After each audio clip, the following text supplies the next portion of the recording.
Hello and welcome back to another episode of A Quick Brew, David. Cheers.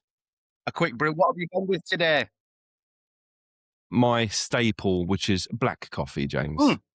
I've gone the black coffee, but you know the Nescafe Azura. You know the Fancy. Americano Intenso. That's what I've gone with today. Is that actually an advert, or have you just come up with that yourself? Well, with sponsors, Nescafe, if you do want to reach out, please feel free. But speaking of sponsors, we might have an exciting announcement in this one, David. But shall we invite our guest? I think we should do. If you can just give her a very quick intro, and then we'll welcome her centre stage, James. Excellent. Well, yes, today's guest is published author, academic, scholar, Great British Businesswoman of the Year 2024, current Global Inspirational Woman of the Year 2025. It is indeed Sadie Restorick, MSc, MABP, C3PO, DMTV. Sadie, welcome to the pod. Thank you. What an intro. Sound like a Wikipedia page for a minute, and then it went a bit weird. Yeah, a little bit. How are you? Oh, good. Very, very well. How are you? Very good. Very good indeed. It's been busy. 2026 kicked off really busy, and that's got to be a good thing, right? A really good thing. Yeah. I'm just glad to see the back of 2025, to be honest. That was a tough year for a lot of people. So let's bring on 2026 in all its glory. Sadie, obviously, I've been introduced to you via James, and I'm aware of the great work that you and the Weller team do. For our audience, though, and if there's any that haven't heard of you, it'd be great if you could just do a very quick intro, Sadie, who you are, what you do, and how you make your clients' lives better. Absolutely. So yeah, I'm Sadie Restorick. I'm the Group CEO at the Phoenix Horizon Group, and within that brand of companies, we have Wellity Global, an international training consultancy. We have Snowball, Train the Trainer program. We have the International Institute of Psychosocial Risk and Leadership, which is a global study and membership body. And we also have IAM, which is the International Advocates of Mental Health program. So broadly, how we help our clients make their lives easier, well, we make sure that their employees are happy and healthy, which means their business is happy and healthy. So that keeps everyone happy moving forwards in the future. Ticks a pretty big box, doesn't it? Pretty big one, yeah. Pretty important. People are the most important asset that a company has, and they easily forget that. So we make sure that they look after them in the right way. Well, one of the things I really like about the whole group of companies as well is their SaaS product, which is going to be the new sponsor of A Quick Brew. We need that round of applause. We've got to use the cheering for that one. I think surely. So. Yes, Loomyna, the AI conversation coach, which we'll obviously be playing details within the episode of the pod, but it helps managers manage difficult conversations and practice those difficult conversations in a completely safe space. So Loomyna is now the sponsor of A Quick Brew. It's official. And we've been fishing for a sponsor for a little while. I'll be honest, we've been fishing. We haven't quite known, the direction, but this is a perfect synergy. I think obviously I work within recruitment, as you know, Sadie, and I hear regularly how leadership, management, stakeholders are potentially a problem within a process that they needn't be. And often, and I know James has spoken about this many times on the pod before, you've got accidental managers. So people who might be fantastic at one thing that aren't necessarily skilled, equipped, or ready to deal with leadership, management, and everything that's entailed. People, as you've already said, most valuable asset within a business. You have to look after them. And I think this product perfectly aligns. And really grateful and happy to have you on board. I've had a little play around with it myself, and honestly, I was blown away. I thought functionality was incredible. I learned that James can speak Greek. Who knew? Or can he? Or is that just me not knowing? We wouldn't know, David. We wouldn't know what he's saying. Again, who knows? But no, fantastic to have you on board, Sadie. Thank you. Thank you very much. Really, really exciting. I'm glad to be the first sponsor. So yeah, really good. Exciting times. So James, obviously you know the business very well, and probably from that perspective would be best positioned to kick off of a question for Sadie. where are we taking this conversation? Well, so, why don't we start with give us, Sadie, what you think companies need to do more of, and what are their biggest failings when it comes to managers going into their new positions? I think it is the fact that, a lot of the time managers are promoted based on the fact of their skills, their techniques of being very, very good at their job, and it's underestimated how hard it is to focus on the people element, and they're just not being given the support or the training to navigate that accordingly. So they're just kind of like thrown in the deep end. I think very broadly speaking, we're talking about mental health and well-being in the workplace. A lot of things are very, very reactive, and we kind of only take action once the horse has bolted.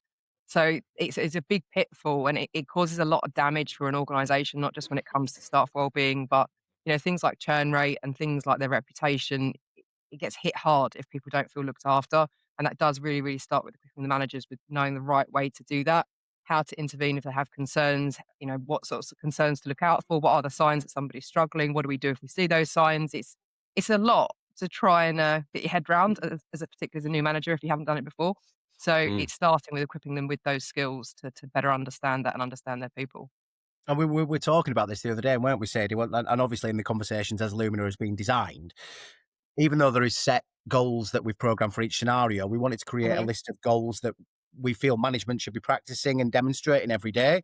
And when mhm. you actually look at that list, I mean, what did we end up finishing on? I mean, we had a massive list to start off with, We but I think did. was it psychological safety, Mhm, inclusion, assertiveness and boundaries, um, oh, it's a very, but there was 8 essentially mhm, standards that we expect managers to be communicating with and demonstrating those standards within their mhm. team.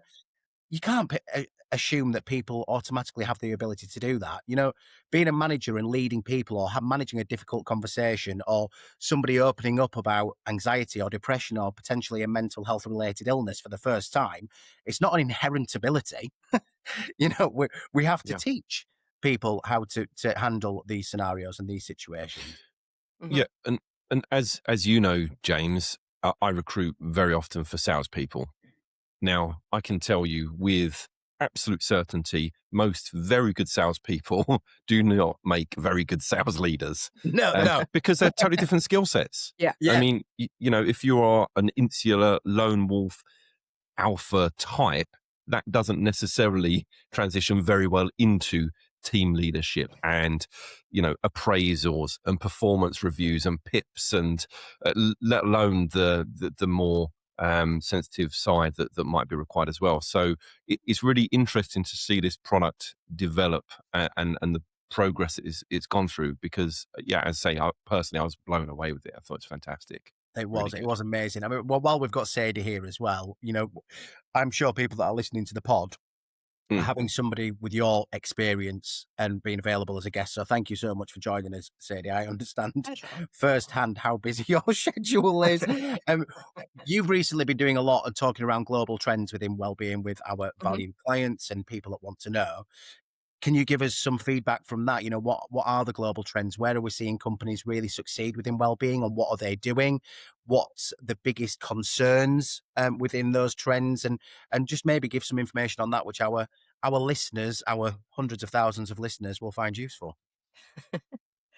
I think the biggest one for us moving forwards that we've seen emerge as a pattern of conversation, starting in Australia and coming all the way over to us, is looking at a more risk-based approach to wellbeing. So traditionally, it's been something that we're not quite sure who wellbeing sits under. So you have wellbeing leads, you have Oc Health, you have HR, you have L&D, you have health and safety, and it's kind of something that's shuffled around.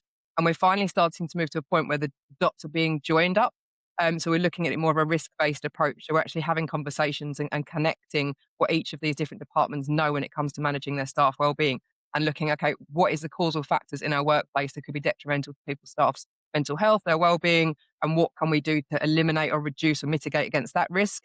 So it's looking at it in a much more strategic way, which does return a higher investment, but it also is a much more proactive way of maintaining and sustaining people's health and well-being in the workplace. So really kind of joining the dots with all the information that we have when it comes to staff's health, profile mapping of where the most high risk areas are within a business, certain department, certain function, and kind of really making sure that we're doing it in line with health and safety standards and best practice. So that's good. It's really, really good, because that's actually going to create a ripple effect and improve working places for people. That is interesting, and I imagine, and I work within an HR context Mhm. also. I think post-pandemic, the landscape has changed. It certainly Mhm. has for me and what I see day to day. Have you found that as well on your side? Yeah, I mean, 2020, there was a lot of reactive measures of, oh, blimey, we need to do something for our staff's mental health. Everyone's really, really stressed. Everyone's struggling. There was a lot of investments in things like apps, which there's been a review of. Normally, they're 3 or 5 year contracts, and they kind of step back and think, is anyone actually logging into this, using it? Is it actually doing anything? So they're kind of just reviewing what they're investing in. There's a lot of, budget restructures as well over the last year. So companies are starting to think what actually works, what their people need, what they actually want, rather than just sort of reacting with the latest thing that everyone else is doing without actually assessing what their workforce is actually missing and doing. That's kind of like gap analysis. So Mm, yeah, it's changed tremendously in the last 5 years. And I think what the pandemic did was raise awareness around staff mental health, but it was the action piece that was kind of lacking. And again, that's kind of like shifted now, which is a really, really good step well, forward. I think there's a lot of noise, isn't there? Often businesses Hmm. will spout a lot of noise, but the Yeah. doing is something One thing that we're Yeah. really altogether happy different. with as Yeah. well, I mean, everybody that works with Wellity, we always take a data-led approach to their well-being, ensuring that we are delivering training for maximum impact that actually is going to instill change within the organisation. But we're seeing a lot more companies do that internally as well and really look at the data, look at the stats and the facts and the figures, which is music to our ears because, when we're having to help people and build those frameworks and how to do that and how to measure the absenteeism, the presenteeism and the productivity within the teams, it's a difficult thing to do if you don't know what you're doing. Mm, And so, yeah, the fact that we are seeing a lot more companies steer towards gathering data is something that we're really, really happy about. yeah. It does make a Yeah. difference. And that, what you're referring to there, David, is commonly referred to as wellbeing washing. When a Oh, company, okay. I've never they're heard that. publicly I've not they're heard that one. publicly saying, "Oh, we really care about our staff. These are our vision, our values. This is what we stand for." And that's kind of like what they want to present publicly, but inside, it's a very, very different story. And it's very much the case. They might support World Mental Health Day or different initiatives or campaigns, but the actual internal experience for the employees is very, very different. So yeah, that's called wellbeing washing. Isn't Wellbeing well-being washing. just sort of like yoga and a bowl of fruit, though? Depends who you're asking. I think you know my answer to that. It's Oh. not Free Fruit Friday. That doesn't count as managing staff well-being. Loomyna proudly sponsors the Quick Brew podcast. Loomyna is your AI conversation coach, helping leaders manage difficult conversations successfully. Practice in a safe environment without fear of judgment. If you want to hear more information about Loomyna and practicing conversations that count, go to wellityglobal.com/meet-Loomyna and use offer code BREW10. So, talking of initiatives and days, etc., James always has an alias on the pod. It's quirky, but seems to work. Today, we welcome to our pod James Time to Talk Sharples. Help me out with that one, James. I've So usually got yes, a very good idea. it is. Well, yeah, not in the. Was it Bob Hoskins that did the BT adverts? Yeah, it was. Yeah. Yeah. So it is good to talk. I've always believed in Bob for that reason. But Time to Talk Day will be as of tomorrow. So yes, Thursday, the 5th of February is Time to Talk Day. Sadie, why don't you give us a little bit of background and info as to what Time to Talk Day is, why it is important, and why it should be noticed? Absolutely. So Time to Talk Day is a UK mental health initiative which encourages people to support each other, to open up conversations, to reach out to people and just check in and see if they're okay, and just reinforces the power of a conversation when it comes to managing our mental health. A lot of the time when people talk about stress responses, we talk about the fight or flight response, and people often have heard of that. But just as natural to us as human beings, under stress is something called tend and befriend. So it's just reaching out and connecting, helping support someone. If we support and connect, essentially, if we give someone a compliment, we get a boost of oxytocin, which is a really powerful, happy hormone, but so does the person we're complimenting. So it's just understanding the power of social well-being when it comes to our overall mental health and reminding people to check in with people, to ask twice, basically go beyond how are you and actually say, how are you really? Like, I actually want to know. This isn't a greeting, it's a question, because it's powerful when we connect with other people. So it's just reminding people of that, which I think is never a bad thing in this world that we're in. And maybe we set the first challenge on the pod. Thank you for all of that information, Sadie. But maybe we say, if you're listening to this podcast now and you've noticed somebody that's changed in attitude at work, that might be more reserved, might be more withdrawn, why don't you try that double how are you approach as of tomorrow on Time to Talk Day and encourage somebody to open up and maybe share with you. So for Time to Talk Day, if you notice that somebody is struggling, why don't you say, hi, how are you? No, but really, how are you? And see if you can encourage that conversation. Good challenge. Made myself cry. No, good challenge. Good challenge, James. Like and you're right, because there is always the throwaway response to how are you, isn't there? Which, I'm good. Thanks. It's a greeting, isn't it? It is. It's become more of a greeting as to actually finding out if you actually want to see how that person is. Do you know what I mean? It isn't received literally. It's a greeting. I think on a hi, how are you? The first response every time will be, yeah, sound, you. You know, it'll be something along those lines, and it is just more of a greeting. So really delve in and ask that second, really, how are you? And see if you can encourage somebody to talk about struggles that they may be having. I'm going to set myself off again. Emotional today. Good stuff. So Sadie, something else we like to talk about on the pod, and specifically when we have our guests, is a book recommendation. We have the Quick Brew bookcase, which is growing in size and weight now. I have no idea when you're going with this one, whereas I have in the past known what's coming up. I have nothing from you as a heads up. So enlighten me as much as our audience. What's your recommendation? Okay, it's been around a while, this book, and I've read it quite a few times. My own copy is pretty well thumbed, but it's called Essentialism by someone called Greg McKeown. And the whole concept with this is kind of like time management, energy management, and the fact that we often try and do everything and be everything and juggle everything. And it's just a really good guide to doing what's essential one moment in time. And the story that's shared and the analogies in it are really, really powerful, but it just helps us to remember that we can do absolutely anything. We can't do everything. It's quite a distinction. And it's just always focusing on where our time and energy is going, because I'm sure if all of you are like me, your computer screen has got a billion tabs open along the bottom, which means so has our brains. So it's just switching off all the noise. Yeah, no, not many. But yeah, it's just making sure that we're not diluting the quality of all the different activities. Multitasking is a myth, and just making sure that we're really, really focusing on one core area, because it will give it a lot more value, and it will be much better for our productivity and performance and our health. So essentialism.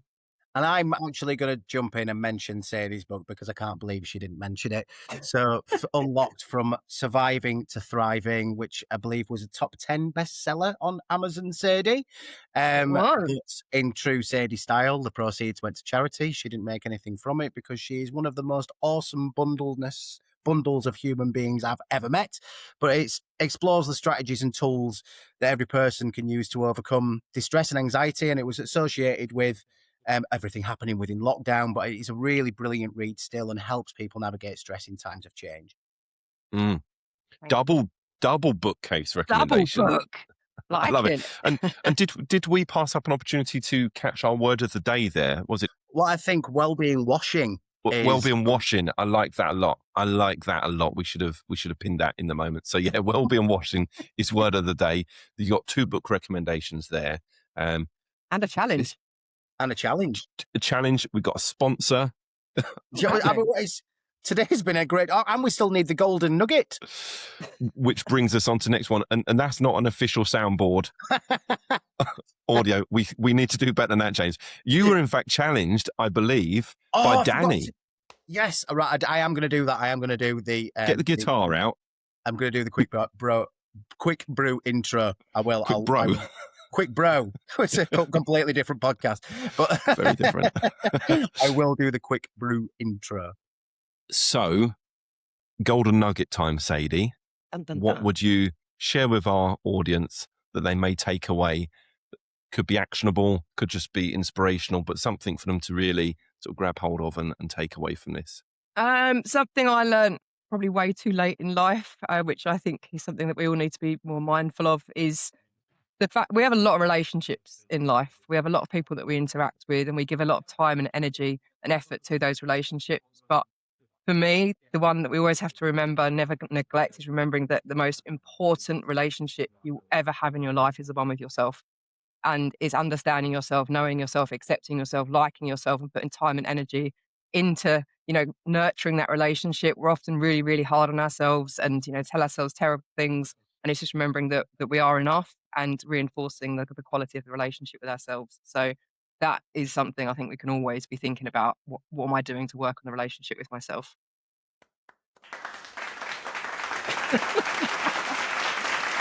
I should have brought a bunch of flowers. Should have brought a bunch of flowers and roses to start throwing. Yeah, absolutely. Spot on, Sadie. Great golden nugget. I think James, again, welling up there. I'm not sure what's happening over there today, but He's broken today. he is broken. but yeah, no, really, yeah, insightful as I thought it would be, and yeah, it remains the favourite feature of the pod for me. Golden nugget, I think, is absolutely awesome. James, any other business? Any other business other than to say thank you so much, Sadie. We really appreciate your time on the pod, and all of the advice and the amazing recommendations that you've made to help change people's lives. And we really appreciate your time. Spot on. Thank you very much. Thank you for having me. It's been a pleasure. Thank you, Sadie. Absolutely. Thanks, guys. Bye. Bye now. Bye. Well, what an amazing episode. A fantastic episode of A Quick Brew. Again, thanks to Sadie. So, yeah, it's no surprise to me that Sadie's won the awards that she has. And I'm fortunate enough to work for her. And she is an inspiration to me, and she inspires me to be a better person every single day. So out of the 4 billion women that there are on the planet, it's still no surprise to me that she was selected as the Global Inspirational Woman of the Year. I think that rounds it up, doesn't it, James? But no, good guest episode. Fantastic to have a sponsor on board. As I think you mentioned earlier, we'll obviously link that in the show notes, and can't wait to see where that partnership goes. But for now, I think it's been a great chat. Cheers. Cheers. And on to the next one. On to the next. Thank you for listening.